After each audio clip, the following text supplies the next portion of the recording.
तो भूमि लाइव में आप सभी का स्वागत है और मैं हूं आपके साथ आयुष चित्रांश। चलिए इस बुलेटिन की शुरुआत करते हैं। आगामी विधानसभा चुनाव को लेकर के दल बदल की राजनीति जारी है और इसी कड़ी में बीजेपी को छोड़कर कांग्रेस में वापसी करने वाले प्रदेश के चर्चित नेता हरक सिंह रावत देहरादून पहुंचे हैं। उनसे तमाम मुद्दों पर बातचीत हमारे संवाददाता ने की है, सुनिए। इस वक्त हमारे साथ है उत्तराखंड के बेहद ही चर्चित नेता, जिनके आसपास 4-5 दिनों से राजनीति घूम रही थी, हरक सिंह रावत जी। हरक सिंह रावत जी, 4-5 दिनों तक आपके आसपास कांग्रेस की राजनीति घूम रही थी। पूरा देश जानना चाह रहा था कि हो क्या रहा, इन 4-5 दिनों में हुआ क्या?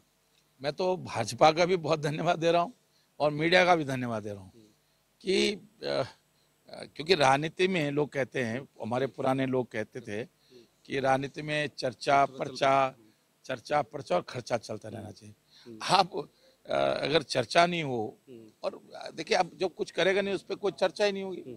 तो मैं सोचता हूँ, मैं बहुत आभारी हूँ उत्तराखंड की जनता का कि उन्होंने पिछले 30-35 साल की राजनीति में मुझे बहुत मान सम्मान दिया, बहुत सहयोग दिया और उसी के वजह से देखिए हरक सिंह क्या अपने आप में क्या बेचता है, हरक सिंह की अपने आप में क्या वैल्यू है। अगर आज मुझे लोग, आप लोग जैसे मेरे छोटे भाई आज मेरा इंटरव्यू लेना चाहते हैं या आज नेशनल मीडिया मुझे अगर कवर करता है तो एक किसी गांव के आदमी या कोई सामान्य आदमी तो कर नहीं सकता। और ये जो ताकत है मेरी, ये कहीं ना कहीं उत्तराखंड के लोगों की ताकत है। उत्तराखंड के लोगों ने जो मुझे प्यार दिया, सम्मान दिया, एक ऐसा मेरा ऑरा बना दिया उत्तराखंड के लोगों ने आशीर्वाद दे के कि उसके कारण मेरा हर कदम मुझे निकाला गया तो मुद्दा बन गया। मैं कांग्रेस में सम्मिलित होऊंगा नहीं होऊंगा ये मुद्दा बन गया। अगर कोई सामान्य आदमी कोई होता तो अब ये मैं तो वैसे सामान्य आदमी हूँ, लेकिन ये क्योंकि उत्तराखंड के लोगों ने ऐसा मुझे आशीर्वाद दिया है कि आज मुझ जैसे सामान्य एक सिपाही के बेटे को इतना सम्मान दे दिया कि आज पूरा देश का मीडिया, प्रदेश की राजनीति कहीं न कहीं मुझको लेकर निर्धारित होने लगी है। तो ये मेरा सौभाग्य है। 4-5 दिनों तक यही बात होती रही कि हरक सिंह जी इधर जाएंगे, हरक सिंह जी उधर जाएंगे। कई बार खबरें आती थी कि कांग्रेस जो है आज कर लेंगे, फिर शाम तक होती थी आज नहीं करेंगे। आखिर असमंजस की स्थिति कहाँ थी? अच्छा है ना, जितना मंथन करेगा उतना अच्छा मक्खन निकलेगा, अमृत निकलेगा। तो अच्छा है, सब चीज से बातचीत होके एक स्वार्थपूर्ण ढंग से अगर हम अपने पुराने परिवार में जा रहे हैं, वो भी उस स्थिति में गिले शिकवे होने के बाद फिर से अपने परिवार में जा रहे हैं। अगर कोई परिवार में बहू रूठ के मायके चली जाती है अपने तो दोबारा आती है तो सास भी खुश रहनी चाहिए, ससुर जी भी खुश रहने चाहिए, पति भी खुश रहे, बच्चे भी खुश रहे, तो अच्छा है, सब खुश हो गए। तो सास ससुर सब खुश होंगे? हाँ बिल्कुल खुश हैं।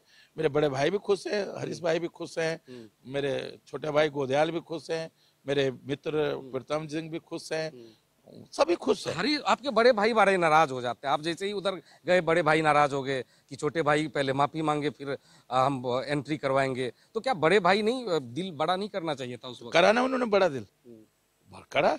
अरे ठीक है, मैं उनकी जगह मैं भी होता तो हो सकता है मैं और ज्यादा नाराज होता। देखिए बट नेचुरल है। मैं अपने बच्चों से भी बातचीत कर रहा था, भाई हरीश भाई की क्या गलती है इसमें?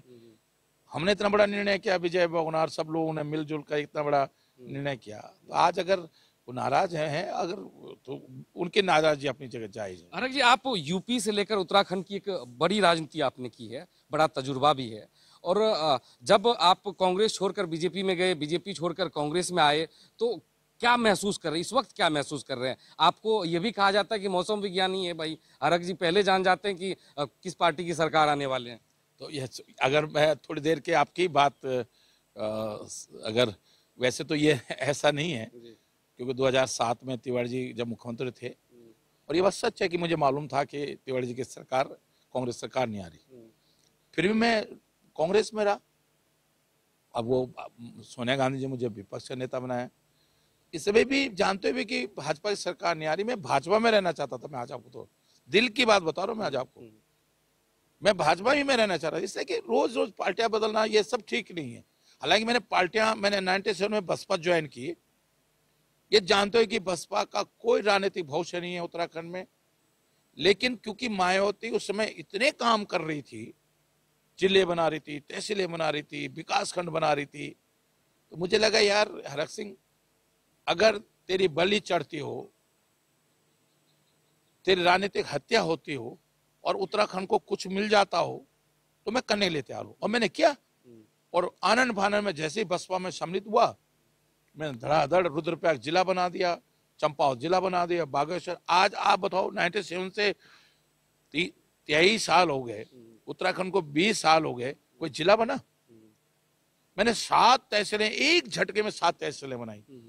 विकासनगर तहसील बनाई, ऋषिकेश तहसील बनाई, मैंने श्रीनगर तहसील बनाई, मैंने पोखरी तहसील चमोली जिले में बनाई, मैंने गैरसैंण तहसील बनाई, टिहरी में घनसाली तहसील बनाई, बागेश्वर में कपकोट तहसील बनाई, मैंने कपकोट विकास खंड बनाया। एक झटके में मैंने श्रीनगर नगर पालिका, नैनीताल।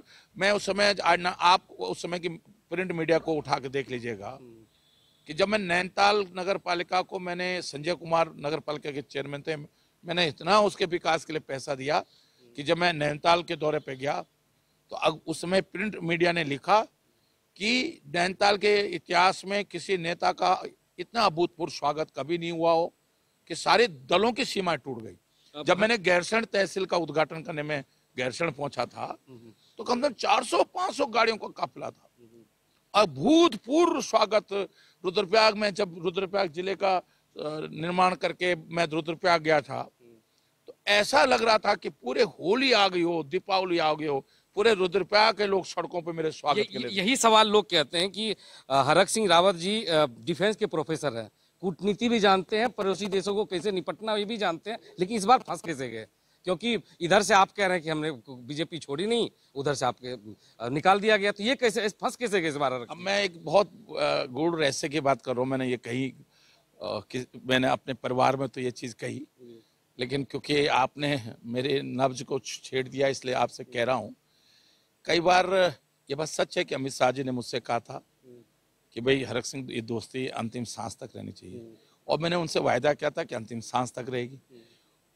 ये जिस तरह ये परेशान कर रहे थे मुझे पिछले 1-2 सालों से, उससे मुझे लग रहा था कि मैं बहुत परेशान हूँ, लेकिन मैं रोज सोचता था यार मैंने अमित शाह से वायदा कर लिया है। फिर मैंने फाइनली परिवार में चर्चा की और ये मन बनाया कि नहीं, मैं पार्टी नहीं छोड़ूंगा।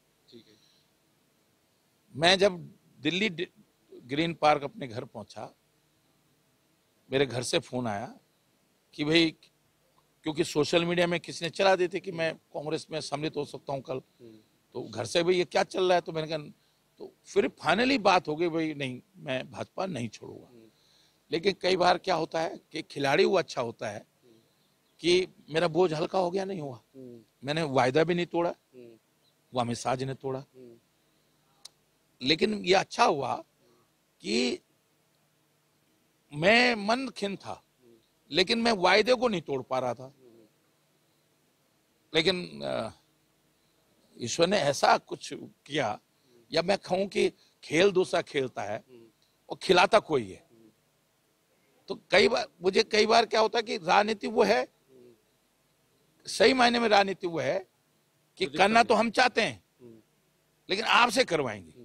अच्छा हरक जी, आप तो पूरे 5 साल सरकार में रहे लगभग। त्रिवेंद्र सिंह रावत से भी बड़ी दोस्ती है आपकी, तीरथ से भी बड़ी दोस्ती है, पुष्कर सिंह जी से भी दोस्ती है। ज्यादा दोस्ती किससे हुई और ज्यादा किसने काम नहीं करने दिया आपको? देखिए, त्रिवेंद्र भाई को कुछ प्रॉब्लम थी, मुझे लगता है। अच्छा, कुछ है प्रॉब्लम उनको, क्योंकि होता ही अभी देखिए वो अब इसलिए तो कई बार मैं आप लोगों की बातचीत करते हुए कह देता था कि 92 में जब मैं मिनिस्टर था तो वो मेरे साथ एक मेरे बड़े भाई थे, अब इस दुनिया में नहीं रहे, उमानाथ सिंह जी, जौनपुर से मिनिस्टर थे, कारागार रेल जेल कारागार, उनके साथ प्यारो थे और मैं मिनिस्टर था। अब आप सोचो कि 2 मिनिस्टर बैठते होंगे और प्यारो जो खड़ा रहता होगा, अब वो अचानक मुख्यमंत्री बन जाएगा तो अब मैं ये कह देता था मंचों से, तो उसको तकलीफ होती थी।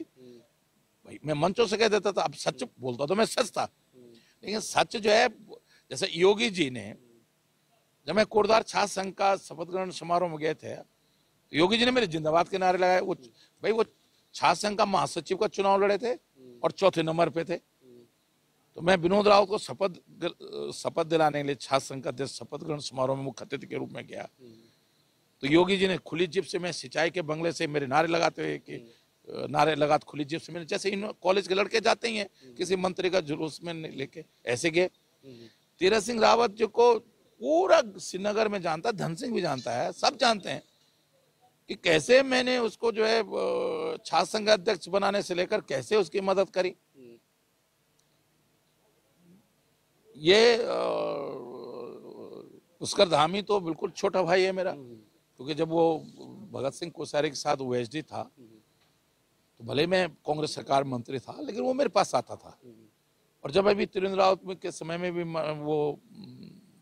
मैं मंत्री था और वो विधायक था, तो मेरे पास बहुत उठना बैठना व्यक्तिगत, देखिए व्यक्तिगत संबंध, वो मेरा छोटा भाई है। वो ठीक है कि आज मैं जैसे आज बड़े भाई होने के नाते मैं मुझे आशीर्वाद नहीं दे सकता। अब हरक जी, आप बार बार ये कहते हैं कि जो अब मंत्री नहीं बनना चाहते हैं और आपके पीआरओ बन गए हैं मुख्यमंत्री। हरक सिंह जी कब मुख्यमंत्री बने? उनके चाहने वाले भी ये चाहते हैं और उत्तराखंड के भी लोग भी ये जानना चाहते हैं कि हरक सिंह जी कब बनेंगे मुख्यमंत्री। ये मेरे हाथ में है क्या? मेरे हाथ में मेहनत करना है, मेरे हाथ में कर्म करना है। मैं अपने लिए फिट नहीं हूँ, मैं दूसरों के लिए फिट हूँ। अगर आप अभी आप अभी रिपोर्टर हो और अभी आप कहोगे मुझे चुनाव लड़ाना भाई साहब, तो मैं ऐसा बना दूंगा आपका ऑरा, मुझे एक हफ्ते में आपका ऑरा ऐसा लगेगा कि आप सबसे बड़े नेता हो। लेकिन मैं खुद नहीं बना सकता। कई बार क्या होता है कि मैं लिहाज करता हूँ, बोल नहीं पाता, अपने लिए नहीं बोल पाता, अपने लिए मैं कभी मतलब मैं अपने लिए फिट नहीं हूँ। दूसरों के लिए मैं बहुत सक्षम हूँ, जीरो से हीरो बना सकता हूँ, अपने लिए नहीं कर सकता, क्योंकि मुझे अपने लिए कुछ कहते हुए, अपने लिए कोई बात करते हुए बहुत लिहाज होता है। आम चीज भी है, ये आम बातें भी है। लोग ये भी कहते हैं कि हरक सिंह जी अगर कांग्रेस में रहते तो सबसे बड़े नेता रहते। उन्होंने एक गलती की, राजनीतिक जीवन में एक गलती की बहुगुणा जी के साथ मिलकर सरकार को गिराई और दूसरी तरफ चले गए। क्या ये मानते हैं आप? अगर आप रहते कांग्रेस में तो बड़े नेता होते, मुख्यमंत्री का भी दावेदार होते। हाँ, मैं मानता हूँ कि अगर वो गलती हमसे नहीं होती। तो ये थे हरक सिंह रावत जो अपनी बात कर रहे थे इंडिया न्यूज पर। अपने कैमरा सहयोगी सौरभ के साथ doctor Praveen Kumar, India News, Dehradun.